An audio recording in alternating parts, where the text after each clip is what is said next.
chucked into a hedge and stuff like that. And so I kind of knew that's what I wanted to do. So I had a chance to go to college and turned it down because I started working at a show jumping yard. And the lady that I worked for basically bought in unbroken Irish horses. So we go over to Ireland in the winter, buy 7 or 8 youngsters, and they hadn't been handled, hadn't been touched. We bring them back and then break them, train them, keep or sell or whatever they were good for. Some were hunters, some were show jumpers, some were never going to be more than a hack. But probably about 3 years in, and it was kind of a crash course in horses. I didn't really know what I was doing. Like a lot of things I do, I didn't really know what I'm doing. You just have a go and see what happens. So we had this horse called Conan, and he was an Irish draft cross. There was only a tiny bit of thoroughbred in there. He was just a solid horse. It's quite short, but close to 17 hands. It was the oddest little thing because when you looked at him front ways, he looked like a truck. But when you turned him sideways, he looked like a mini. He's really, really, really compact, and the way he held himself as well. When he relaxed, he stretched, but he was a very compact little horse. But we got him. She bought him because she saw him jumping, and you see someone really, really good, and it was like phenomenal. But he come with a warning. We had to sign a form to say that if it killed us, we wouldn't sue the previous owner. Oh, Now he nice. came.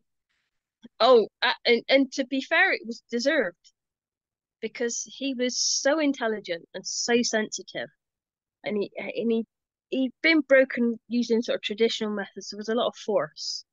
Yeah. They didn't really think about what he wanted or how to get the best out of him. Luckily, his talent was jumping, and the person that brought him up basically knew that, so he had a release. So his stress and all the things that made him such a messed up horse were in the stable, Mm-hmm. and so when he was jumping, he was fine, absolutely, like loved it, absolutely loved it. You turned him out on the school course of jumps, and he'd jump.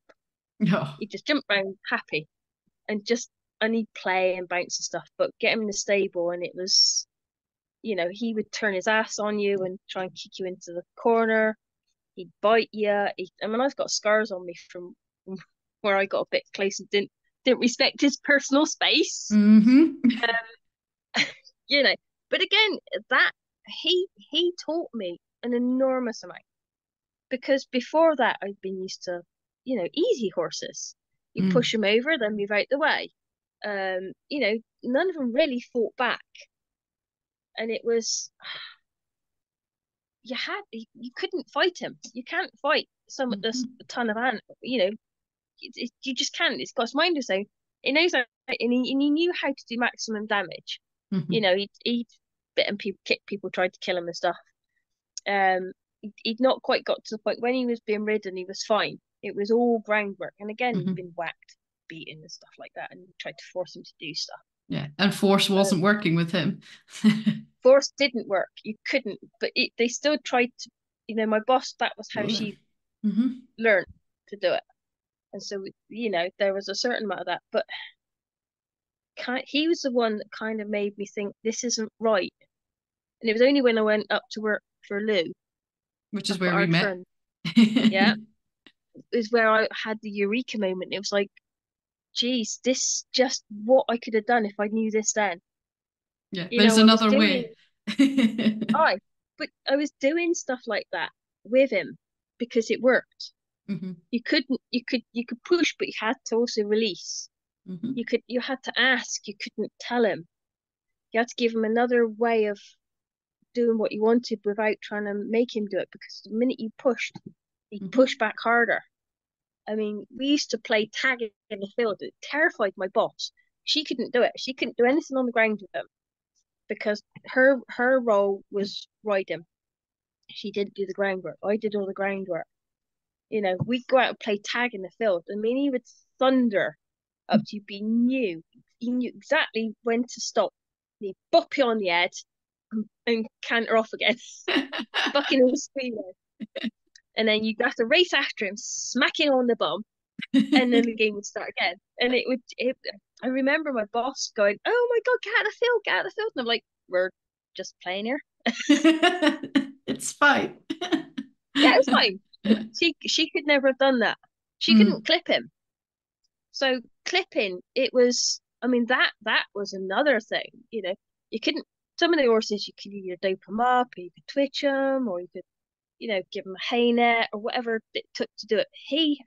You had to. You would see him go, "Oh, go on in, just do that bit, do that." Okay, all right, and then we're like, "Okay, right, stop now." And sometimes clipping would take 3 days, mm, just bit by but you bit. would do it. Mm. Yeah, you get the worst bits out. I mean, he really would just scrunch up his little face and go, "No, no, no, no, no, no," and you tolerate. You see, right, that's it. Yeah. You can't go anymore. And he taught me how to work other horses. There were some horses that I was never going to get that bond with, Hmm. um, because they didn't have. No, don't want to say the fight, but they didn't have or the intelligence. They didn't.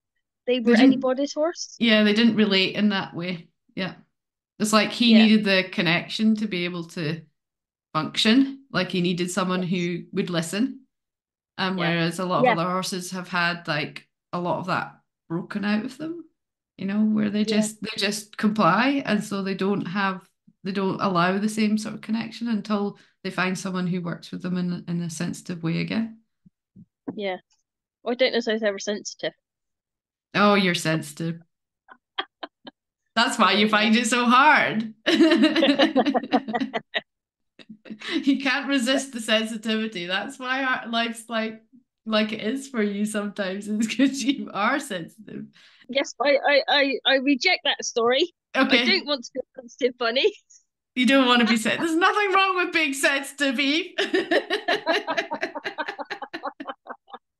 Look, I've spent a long time building this a hardcore image. If I start being sensitive now,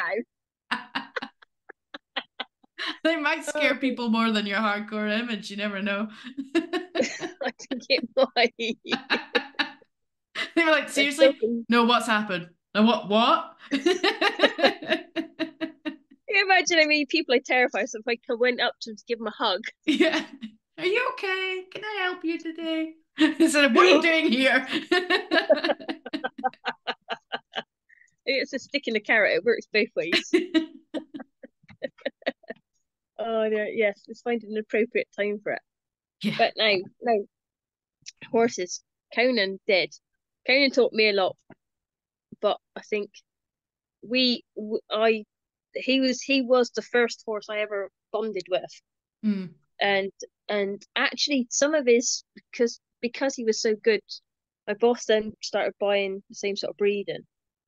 And there was much of a muchness. There was a certain look about it. They had a certain look of an eye. They had a slightly slanted eye, quite tight eye. And if they had that, then they were generally going to be a bit more challenging. They were generally a little bit more intelligent, a little more switched on, and a little bit more like preserving themselves. mm, And you had to think differently. You couldn't beat it out of them because, well, you either end up dead or, yep, well, you wouldn't have a horse that was worth having yep, around.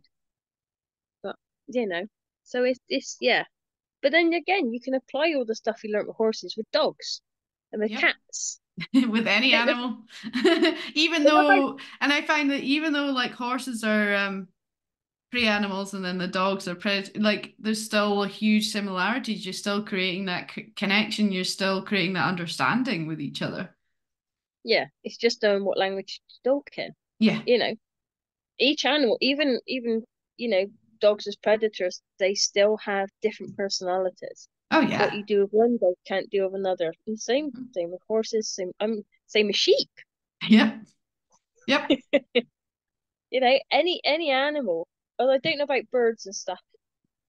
Yeah, I've not done a lot with birds. I had budgies when I was a kid, but not really done much with birds. So I think it looks like they're very interesting.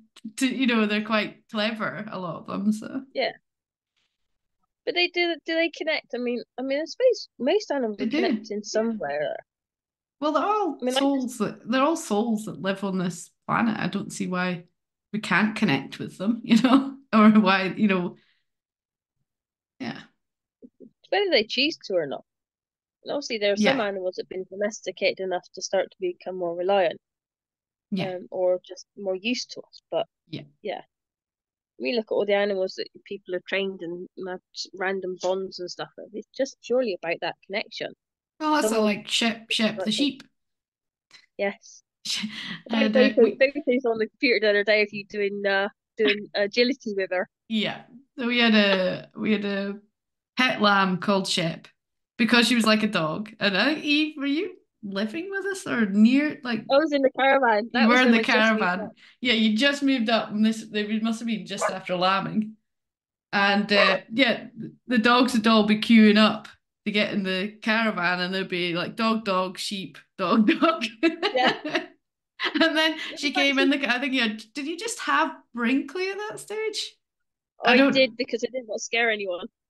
And so she came in the caravan, and Brinkley had taken a propensity to chase sheep when he felt like it sometimes. But she came in the caravan, he was like, "Well, I don't know what to do with this. Like, I usually chase you, but you're in my living space." Drinking out of the bowl and sniffing around. Just another dog. Just Yeah, another dog. he was just like, "No." But yeah, I taught her to do agility. In the same way I teach a dog, I was using, well, sheep food, but treats to train her. And yeah, she would do jumps and get on a platform. And yeah. And I would go to the field and call her, and she would come running up. And it was really funny because I had like the dog training treat bag full of sheep feed. She'd come running up the Yeah, but a field. dog. And then again, I'll never forget, we had builders doing the self-catering cottages that were next door to our house. And I had the agility set up in the front garden. And the guy came over to ask me something. So I walk over and this sheep follows me over as I'm like doing the chicken.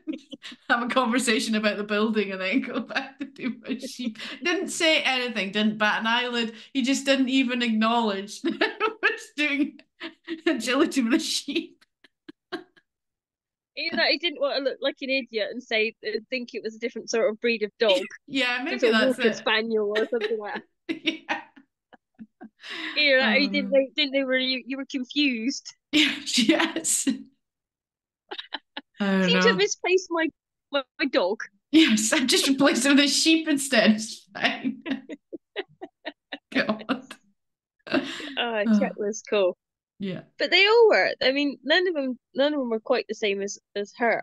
But Mm, then she was baby, she was bottle fed. She was very much a part of your starter flock. yeah.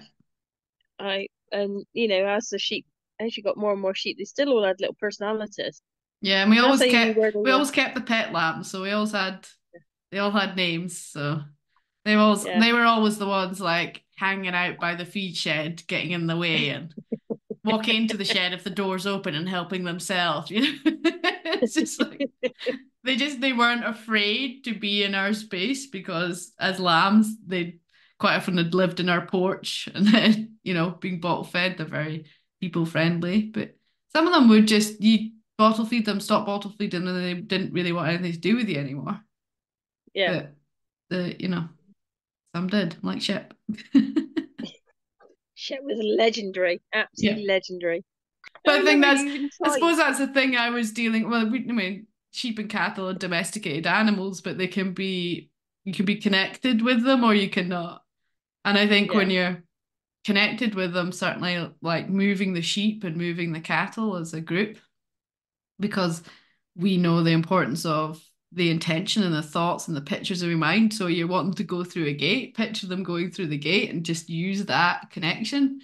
And it does make a difference. Yeah. And it also Is that helps the positive dogs or to is that understand. would you reckon that's part body language in or is it part or I think oral? it, I think it's energetic connection as well Yeah. because it's just understanding how the animals are feeling in that moment. I mean, just the other day, we're meant to be doing your stories, but just the other day we were pulling cattle out. We just wanted specific numbers to come out, and we had a ridiculously large area that we were doing it in, but it was fine because there was four of us there. But it Yeah, was interesting watching the two newer people who haven't done a lot of cattle work doing it, and then Alistair and I doing it, and just seeing yeah, they're having to learn that, like you were talking about, that pressure and release, yeah, learn when you need to push and learn when you don't. And knowing that when you have cattle running or a cow running, like they're in panic mode, so you can't steer them as well. You can't help them to understand where you want them to go because they're in fight or flight panic mode. They're not going to yeah, see a gateway. They're going to run straight past it because they're not using their eyes. They're using that fear response of just get the hell out of here because I'm scared. yeah, So and obviously some of them it's hard for the cow, or any animal when you're trying to separate it from a group. That's what predators would do. So you're trying to separate a cow from a group and take it off and put it out a gate. They're not going to want to comply with that. no, So it's yeah, it's really interesting, and it's interesting how there'd be a cow coming through the middle of a group of cows, and I was on the ground just walking, and then I just like the way I positioned myself on where it was with their body, so there was body language involved, was like, yeah, okay, you cow, I'm walking towards you. If you can just walk that way, and yeah, then the other one walked the other way, and then we were just left with the one cow we wanted and was able to take her out. It's interesting. yeah. Yeah. So do you think you've got a I don't know, you've got an understanding or a logical understanding now of stuff you were doing without knowing about it when you were younger? Yeah, it's like I Because can put I certainly, can put words to yeah, it. well, I still Yeah. can't talk, so Yeah, I can put words to it. Not great, but I can put words to it. Yeah. No, I totally, yeah, it's that way.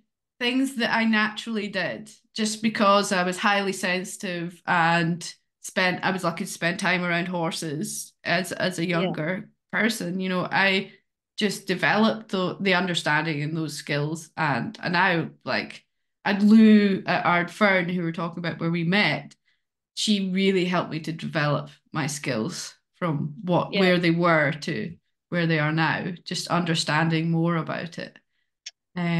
But yeah, it's just definitely, and I think that's the thing is when you realize that you do it anyway. It's just that sometimes you don't realize you're doing it, and it's then you can consciously do it, which helps. It's just like you can bring it into everything. yeah. I think you learn at a very good age. You learn how to you had the theory and the methodology and someone to show you what like and you were probably still doing it naturally anyway for bloody Pedro and that. Yeah, But I think having that teacher is always going to make life easier because yeah. it you give you a solid. Whereas when I went to lose, I was still fighting what I'd learnt before, Hmm. and my personality is quite confrontational anyway. So I yell before I ask and stuff. So and even though you know that that's not going to work and you know that's not a good thing to do, sometimes it's like, well, just do it anyway, Yeah, see what yeah, happens, and yeah. then Well, it's almost like it's what you know, so you do it. yeah, I think a lot of it is a learned behavior. Oh yeah, It's definitely. and it's It's a it's habit. rather it's like yeah, almost muscle memory. You Yeah, do stuff long enough, rather than actually using your conscious brain, you're just reacting. yeah, And if you've learned to do something a certain way, then that's what's going to happen first. yeah. And it's not always the best way, but Yeah, it's but it's like, yeah, I mean, and I can remember when, the dogs are being all rowdy and I would just start shouting. And it's like when you start shouting and the dogs are being rowdy, to them, it's like, oh, she's joining in with the rowdiness. Great. You know? So I'm just like yeah, joining in with their energy. Yeah, that's gonna help. Whereas now I realize that if I'm just calm and just bring my energy down, I don't even have to say anything and they start to come down. yeah, yeah. But the I habit find is to I go, still "Ah, you're barking, stop barking." Yeah, it's just like, yeah, that's not gonna work. yeah, but it's hard. So I'm very much part of the dogs are my family and all this sort of stuff. So the Mhm. first thing I do is like, why are you letting me down? Why are you all barking? Why are you being a bunch of numpties? and not realizing I'm being just as much of an numpty as Yeah. and it. But Dot's yeah, Dot's the collie, and she's obviously not a spaniel. But she barks. She's learned. I've taught her. Let me get this right. Oh, she barks. So going about when I come in from work, the first thing I do is put the kettle on. What I didn't realise is when I stir the spoon, that's the trigger for going out for walks. The next thing I do is put the leads on and we go out. So at that point, stir the spoon, she starts barking. What is she doing? Why are you barking? What's going on? She's looking at me now, go, what? I don't tell stories about me. Yeah. She didn't need to hear her name. I just need to look at her, think about her. She Yeah, yeah. looks at me and goes, "What are you talking about me for?" But if I'm quiet, and that's the hardest thing for me is to shut up. You know me so long now.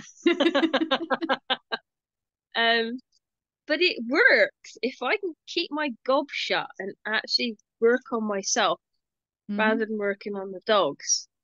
It it stuff stuff happens. Yeah, It's changes still not always everything. yeah. It's I need to train myself so much more. Yep.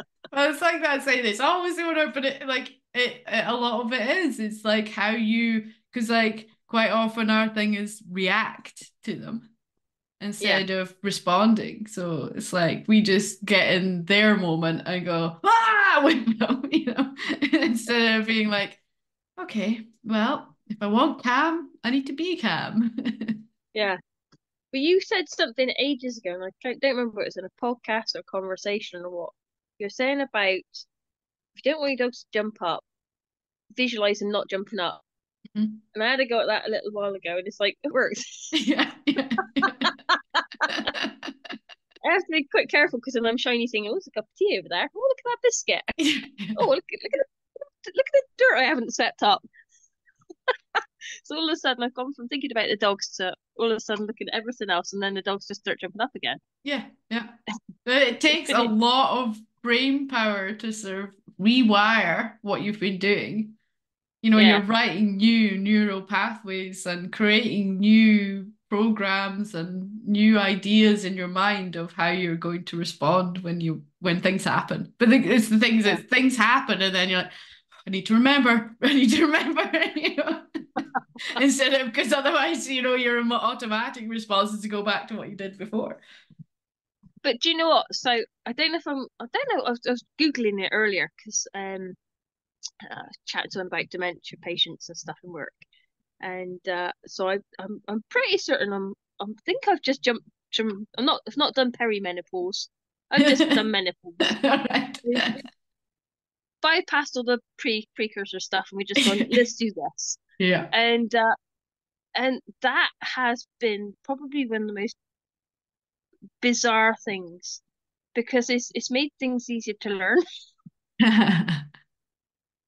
because everything in my brain is changing, so the Yeah. hormones and all things like that, and there's tons of stuff that when you actually have been conscious, I've been aware of what is going on, and I've Mhm. been able to think about, oh, that, do you know what? So I did that because of that, Yeah. and oh yeah, and then it doesn't always work out because I'm like, oh, I beat myself up because Yes. 20 years ago I did that. Yeah. Yeah. Yeah. Let's And go then back to all the times I did it wrong because yeah, all these triggers and all these memories and stuff. but it's interesting you're talking about like hormones changing and it changing the way you think, the way you see things, the way you perceive things. It's really interesting how that just changes everything suddenly. Yeah. Yeah. But then I've been, I've had, spent a lot of years deciding this is how things happen. This is what you do. This is how you cope with things like that. Long time practicing all the things that keep you safe and all and keeps things controlled and stuff like that. And then you get brain fog and you get hormones and you get Mhm. It's like, Forgotten it all. Yeah, I'm starting again. It's like you relearning life, you relearning you and how you feel because it's changed your own person.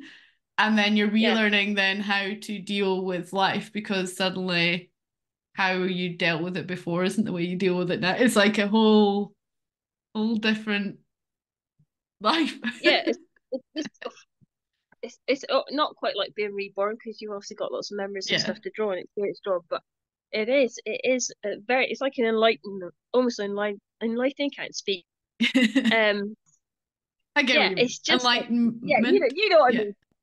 Do you think Ideal. how you've changed now then that changes it's really changing how you are with your animals? Uh, yes and no. At the moment, it's harder, Is it making you more because aware of how you are with your animal? Like you don't like you see more. yeah. So think back to Brinkley, then I had Jasper, and then I had Poppy, and I had Blue. You never ever met Blue, and a couple other dogs that are fostered and stuff. And each one got individual training specific to wherever I was, and which was mostly around horses and stuff, like in the farmyards and out. Um, and then I got into shooting and stuff, and then so Pooh come along, and then Finn and stuff. And again, they were trained individually, and they were working dogs, so they had a purpose. We Mhm, went out, we did specific training with them, and you had that, or I had that bond with each dog individually. mhm. So where you had a pack, I had a group. Yeah. I never had a pack of animals. They never packed together. So if Mm. one went, oh my God, I've been attacked, the other's like, yeah, you'll be fine, and carried on doing. They Yeah. didn't do that. Mm. Now I have a pack, Hmm. because they've all learned from each other. They've learned that, yeah, I might be important, but I'm actually not as important as the other members of their little group. Hmm. So if one goes, do you know what? Something's going wrong here, they'll all go Yeah. and support each other. And actually having to think around that is mentally quite hard. These dogs aren't easy now. Mm. They're very they're not as dependent on me as Mm. my old dogs were. Like I you've relied yeah. heavily. Because I remember your old dogs. It's always amazing because yours had a few dogs, and they would just be like, you could walk past people and other dogs, and your dogs would just be like, yeah, that's people and other dogs. Meanwhile, my pack of collies are like, there's people and there's other dogs. And I was just like, it was just so amazing. You just feel like, do, do, do, and your dogs are like, yeah, we're all cool. And Yeah, now you're experiencing my end of the stick. yes. But this is the thing. I mean, I've got your experiences to draw on. I can see what's going on, Mm, and just having to figure out how to get get the bond.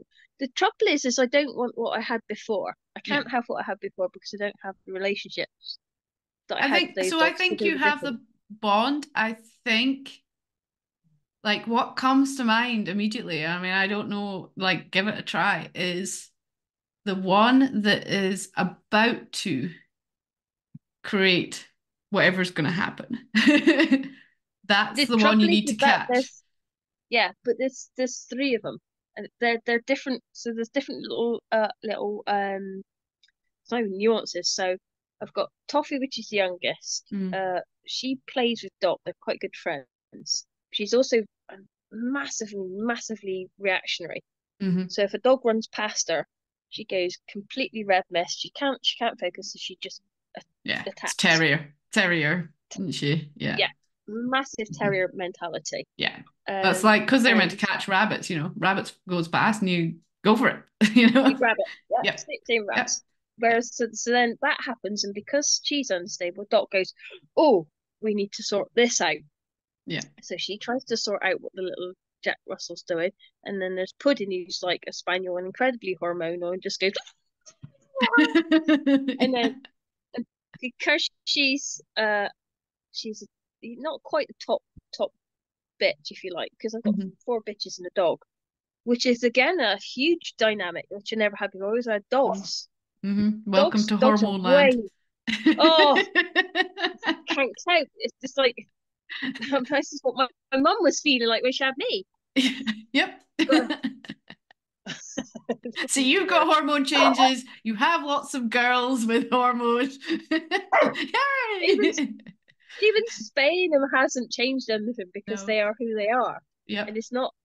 Although one's unspayed and she does get incredibly irrational when she's Yes. in season. It's you just don't put her in situations where you can't get out of her sort of thing. Yeah. Because she really doesn't react how you think she's going to react. Um, but it is this it's trying to figure out exactly. It's so quick, and Mm-hmm. there's so many. So one's reacting to So another one's reacting to what another one. what I've found is it's so much slower than we realize. So I used to say that Pip would be gone, but now I see every micro nuance that leads up to that point. So I can catch her before she's even started to get higher.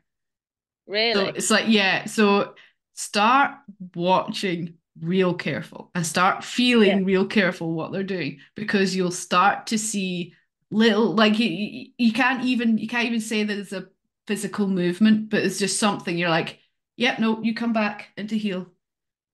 You yeah, know, it's like so obviously just just feel into it. And it sounds ridiculous, but start observing so much more closely than you could ever imagine and yeah, feel it because you will feel the energy shift before you'll see a physical thing happen.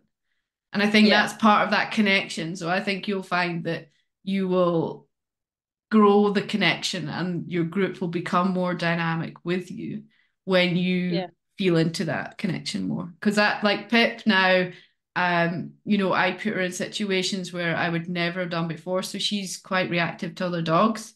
And she really doesn't like it when things get a little bit high energy. And yeah, she'll just go and tell him no. And she's quite fierce for little little border collie. Um, but I now can walk her with someone else's Labrador with all the other dogs. And I start with her on the lead or very close to me in the once everyone's settled down, that's when you can intermingle and be part of it.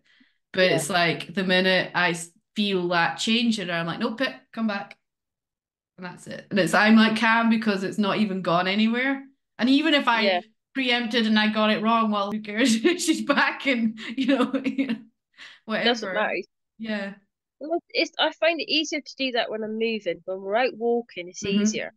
So even if I'm out with someone else and we're chatting and stuff, you can generally see or feel the shift. Yeah. There's always something. But my biggest problems are to do with the doors. So In your going out in the house. morning, yeah, Yeah. and it's when I'm not switched on enough. So I've created a routine which I need to work myself out Hmm. of because Hmm. it is condensed. So we're condensed in a small space in a Yep. short time span. My brain's not switched on properly, Yep. And so I you're don't just see like, my let's just go out for a walk. Let's Everyone yeah, needs to go out. Let's go out. And then it's yeah, just like, oh God. Yeah. yeah. And because I got neighbours as well, Yep. you're trying to be quiet, and Mhm. so I tend to get louder. So the thing to do then is what I would do with that is whatever you decide you're gonna want from them before you leave the house, use the door, whatever, train that when it's not actually a walking time Yeah, yeah, because the energy is already lower. And then yeah, you can start integrating it. So it's like they need to learn what the door and space is about when they're calm and then yeah, integrate it into your walk time. And like the first like make time. So when you're on holiday next or the weekend, but it's like leaving the house the first few times is gonna take a while because you're yeah, just gonna want whatever you want. It's just like, you can ask for whatever behavior you want, whether you want them all to just sit or whether you want them to just stand quietly and relaxed, or whether you want them to have a mat down to make it really obvious that you want them to stay still on the mat, whatever it is. And even if you have yeah, to break it down and do it individually, yeah, like train it individually because they can't even cope with doing it in a group. So doing it individually and then integrating, but it's like knowing that it's a mess right now and that's fine and you're working on it, but it's like maybe 5 minutes a day you're doing time with Holly at the door, and then Oh, that's it. Holly's But a no, super dog. I'm just using a name. Whoever is the problem dog, whatever it is, but you know what I mean? It's like just yeah, and work on the ones who are struggling the most, and you'll find Yeah, that there'll be a wave anyway. But yeah. yeah, I mean, I know you know all this, but it sometimes helps someone to just go, just it's like just remember not to get exasperated because even though you're working on it, it's not improving. It will just suddenly go, oh, and we're fine. You know, yeah. it's But the my stupid thing is, if I open the door, so generally first thing in the morning, go down, let the dogs out, and go and make a cup of tea, and that opening the door, they just walk out. yeah. The minute it's So walk time. it's my energy that I need to Yeah. change, and I know I need to change it, and I need, and then obviously reinforce it with the dogs and stuff. But So then, remember when I said about the softness yeah, and then all the things that you do coming up to that point? Just try and yeah. remember that. Like I And need to write all this stuff down and stick it on my door or something. but it is Just and it's calm hard. down. It's really hard. Yeah, it's like you're just gonna join in and shout with them. Well, great. Yeah, Yeah. Yeah. And there is points where you just have to go, hey, that's enough. But it has to be, hey, that's enough, not it's just like there's that you were around energy earlier. where it's like you're just like that energy of, hey, I'm in control. Can we just stop now? Rather than I'm also screaming. Yeah, there definitely is. I mean, and this is the most infuriating thing is that when I, and probably this is why it's harder at the moment as well because my brain is everywhere. Hmm. And I know Hmm. and I can talk through it, I can think back through it, I can go, oh, you idiot, and then I've got to make the same mistakes the next Yeah. day. But you do, but Uh, what you find is you make less mistakes each time and yeah, it yeah, changes. And it's probably already changing and you just haven't noticed. yeah, And it's just like it's just micro things. You've got to rewire, like we're talking about reprogramming. So it just takes time. And I think that's the hardest thing with people with animals. We spend a lot of time beating ourselves up. Like nothing's yeah, changing. I'm not any good at this. It's and it's because we're wanting that instant result, which you don't get when you're reprogramming, your animal's reprogramming to your reprogramming. So there's like a lot going on. You just have to yeah, take your time and accept that some days it just doesn't work at all. And then some days you're like, oh, here we are. Hey, we only got three barks instead of all of them barking continuously. It's just like, just look yeah, for, it's that thing, it's that positivity. Look for the good in what yeah. happened instead of going, well, Well, I that was keep just saying, awful. I said to a couple of friends, um, doing dog training and stuff, write a diary. Hmm. Write a diary. When you start doing your training, write a diary. So the first days are always bad. Second days are always, probably still a bit of a messy. And then third and fourth days, you might actually have some good days and bad days. So write it down so you can go back to when you're having a bad day, you can go back and look and see how far you've actually come. Yeah, Because I that's think it. you start when you start training your dogs and they start improving, you start taking that for, or I start taking that for granted. So you've got a different level of what you expect them to be doing. Yeah. That's probably my worst, but Well, what my it's worst like failing. because we've improved this. Well, perhaps we should improve. Like you just like you're always wanting to change things and improve things and be it to be even better than it could be, and then you forget that where you are now, like a few months ago, you couldn't even get you couldn't even do anything. It's just yeah, seeing Yeah, and noticing the changes and yeah. celebrating them. We were just talking about dogs and horses and stuff. That's It's what not the really. podcast is about. Yeah, So the podcast is just is what it is, and we set out with a topic, and then we just talked, and I think that's the most interesting part of it. So, thanks for joining me, Eve.